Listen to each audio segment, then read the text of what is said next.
Hey everyone, ready to become a negotiation pro? Ever feel like you're not getting the best deal? Well, that's about to change. I'm going to share 10 awesome tips that will totally change how you negotiate. These tips are so good they almost feel like cheating. Stay tuned for the last tip. It's a real game changer that I use in all my big deals. Let's get started. The most important part of negotiating happens before you even start talking. It's all about doing your homework. Who are you talking to? What do they want? What are their problems? What's their negotiating style like? Know the market really well. What are similar deals like? What's the standard in the industry? Knowing your stuff is super important in negotiating. When you're prepared, you look confident, and the other person knows you're serious. You've done your research, now let's set the scene for a great negotiation. Start by finding things you both agree on. Talk about shared goals and values. This helps build trust and makes everyone feel like they're working together. Focus on getting along and making a connection. When people feel like they're on the same team, they're much more open to your ideas. Here's a trick that seems weird but works really well. Silence. After you say something, or after they make an offer, just pause. Don't feel like you have to say something right away. Silence makes people a bit nervous. It makes them want to talk, to fill the quiet. You control the conversation just by knowing when to be quiet. Chapter 4. Anchoring, setting the standard. Let's talk about anchoring. This is a crucial concept in negotiations and can significantly influence the outcome. This is a mind trick that can really change how a negotiation goes. By setting the initial reference point, you can steer the conversation in your favor. Be the first to say a number. This initial figure will anchor the discussion and influence the perceived value. The first number sets the stage for the rest of the talk. It creates a psychological benchmark that others will adjust their expectations around.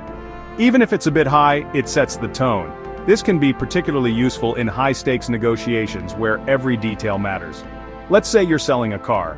The initial price you mention will frame the entire negotiation process. You want £10,000 for it, but by starting higher, you leave room for negotiation. Don't be afraid to ask for $12,000 first.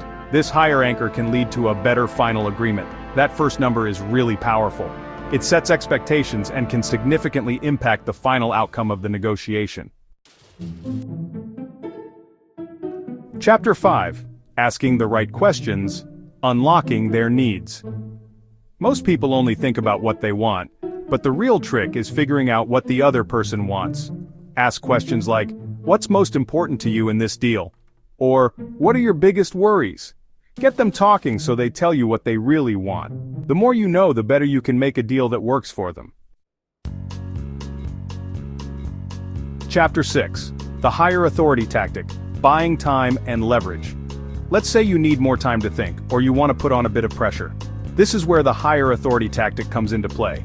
It's a strategic move often used in negotiations to buy time and gain leverage. You can say something like, I need to check with my team, or I need to consult with my manager. These phrases can be very powerful. By doing this, you create a sense of urgency on the other side. They start to feel that they need to hurry up and make a better offer to win you over. This tactic not only buys you time to think and strategize, but also makes the other party believe that they are competing for your approval. They might offer you a better deal if they think they need to impress your team or boss. This way you can turn the tables and gain the upper hand in the negotiation. Remember, the key is to use this tactic wisely and not overplay it. When done correctly, it can be a game changer in your negotiations. Chapter 7. Selling the value beyond the numbers. Don't just talk about the price. Price is just one aspect of the equation. It's important, but it's not everything. People don't buy just because something is cheap, they buy because it's good. They buy because it meets their needs and exceeds their expectations. Talk about the good things that will happen in the long run. Highlight the future benefits and the positive impact your product or service will have. What problems are you fixing for them? Identify their pain points and show how your solution addresses these issues effectively.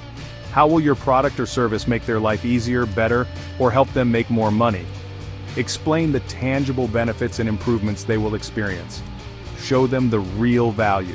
Demonstrate the unique advantages and the superior value proposition that sets your offering apart from the competition.